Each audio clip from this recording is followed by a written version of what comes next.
Kebetulan saya seorang guru ya. Saya memaknai ibu itu sebagai guru yang pertama dalam kehidupan seorang anak ya. Guru ibu itu harus memberikan contoh yang baik, mengarahkan anaknya untuk hidup menjadi lebih baik ya, untuk meraih cita-citanya. Dan yang kedua, masih ada hubungannya dengan guru ya. Guru itu ya sebagai pahlawan atau pejuang tanpa tanda jasa. Jadi saya lihat ibu itu memang harus berjuang dengan keras semaksimal mungkin, tanpa harus berharap anaknya itu membalas apa yang dilakukan. Jadi sangat tidak baik kalau kita berharap kelak anak kita itu harus membalas kita, karena kehidupan mereka akan punya kehidupan sendiri, dan kepada anaknya lah mereka harus melakukan itu apa yang dicontohkan, kemudian apa yang kebaikan yang ditanamkan atau value yang perlu ditanamkan itu dia harus ajarkan, turunkan kepada anaknya.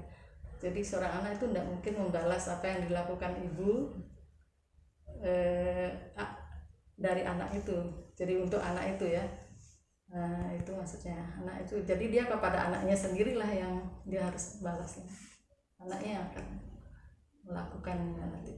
Dulu ketika anak-anak saya masih kecil, masih bayi, belum bisa jalan, saya masa sangat kerepotan. Saya pernah berharap, kenapa anak saya itu nanti kalau anak saya sudah bisa jalan, mungkin saya lebih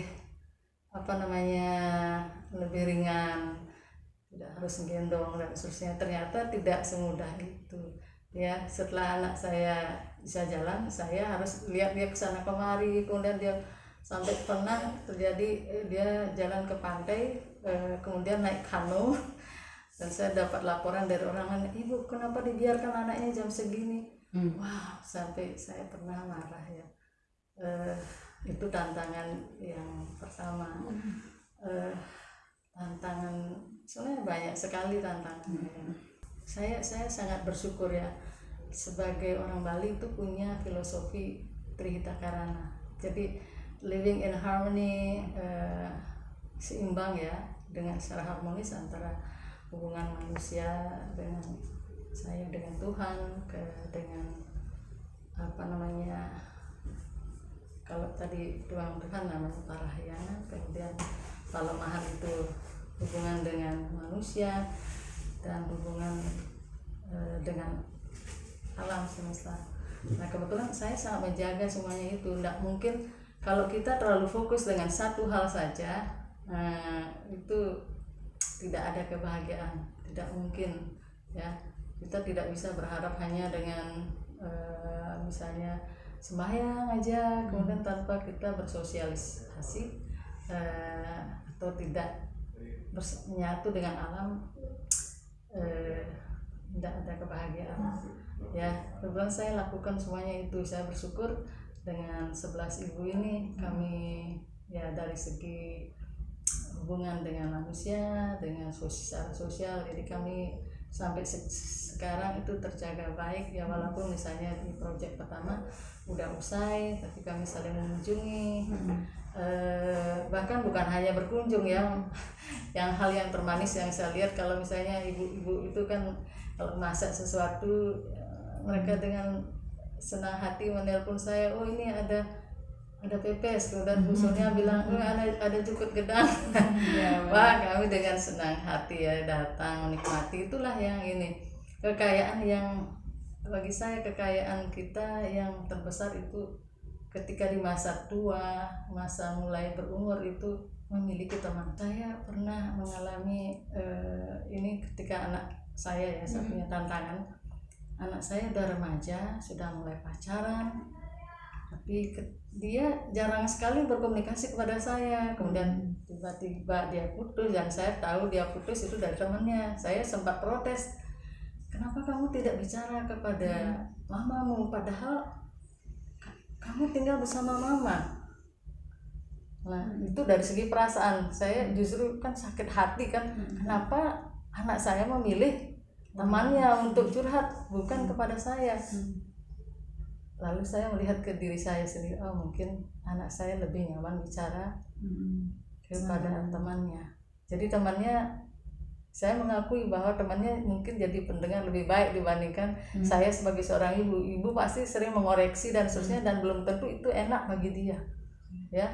Dan itulah akhirnya saya ke logika. Oh, jadi tidak harus semua itu dimasukkan sepenuhnya dalam hati, dan tetapi harus dicerna di pikiran, logika. Kita harus paham ya perkembangan anak itu seperti apa, ya.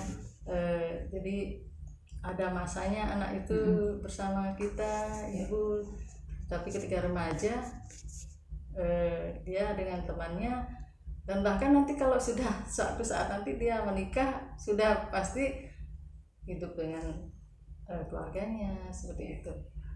Keseimbangan antara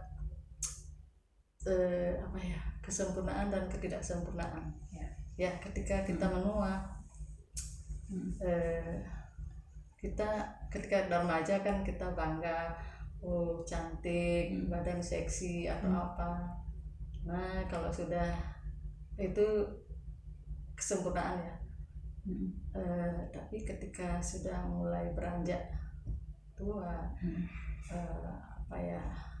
saya sudah hampir, ya sebenarnya saya 59 ya, tapi secara gini formal saya 58 tahun. Tanggal 7 Agustus ini. Wow. Yeah, tomorrow is going to be my birthday. Let's celebrate. Oke. Gimana ya? Kita harus mencintai keduanya, mencintai kesempurnaan dan ketidaksempurnaan kita. So you embrace I embrace both of them. Jadi kita, alangkah kejamnya kalau kita menolak diri kita sendiri karena kita sudah tidak sempurna seperti dulu lagi. Ya. That's it. That makes me happy. I enjoy my life. Ya, saya sangat menikmati hidup saya. Ya. Kesehatan mental itu sangat penting ya, bukan hanya jiwa, jadi mental itu penting sekali. Tantangan makin ke depannya ini makin berat ya sebagai seorang ibu ya, apalagi dengan adanya sosial media. Nah, kita tidak mungkin mengawasi anak kita 24 jam ya. Dan saya harus mengakui bahwa anak-anak kita itu jauh lebih canggih daripada kita, dan mereka punya waktu yang lebih ya. Inilah pentingnya kesehatan mental kita. Kita harus menjaga bahwa bagaimana caranya supaya kita tidak turut hancur mental kita dalam didera oleh sosial media atau hal-hal yang negatif dari luar itu. Jadi kita harus jaga. Inilah pentingnya kita refleksi ya, refleksi diri apa yang misalnya bahkan sebelum pas malam hari sebelum kita tidur perlu kita merenung ya, apa yang sisi negatif, kemudian apa yang seharusnya kita lakukan yang positif, jangan sampai mengorbankan diri kita dan keluarga kita ya.